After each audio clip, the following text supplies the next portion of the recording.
Hi guys, welcome to my new channel মা কিষান। আজকে আমি দুধ লাড়ু বানাবো। আপনারা সাথে থাকেন আমি কিভাবে দুধ লাড়ুটা বানাই। আমি এখন কড়াইটা বসে দেবো। আমি সাদা তেলটা দিয়ে দিয়েছি, তেলটা আমার হিট হয়েছে। এখন আমি আটাটা ভেজে নেব।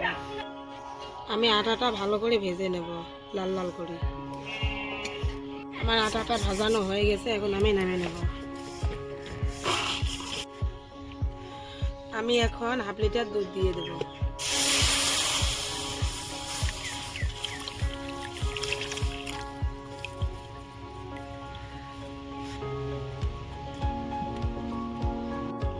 আমি স্বাদ মতন লবণ দেব। আমি চিনি দেব 2 চা চামচ। আমার দুধটা হয়ে গেছে, এখন আমি ভাজানো আটাটা দিয়ে দেব।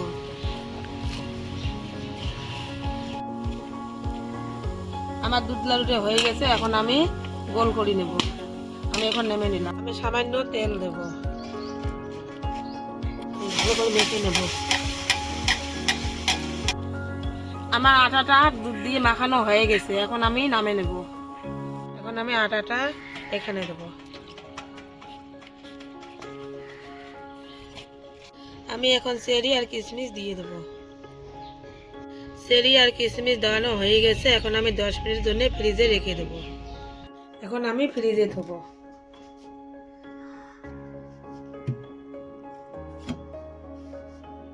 এটা 10 মিনিটের জন্য আমি ফ্রিজে রেখে দিয়েছিলাম। এখন আমি পিস পিস করে কেটে নেব। আমার পিস পিস করে কেটে নেওয়া হয়ে গেছে। আপনারা চাইলে এরকম করে বানিয়ে নিতে পারেন। আমার লাড্ডুটা ভালো লাগলে লাইক, কমেন্ট, শেয়ার, সাবস্ক্রাইব করুন।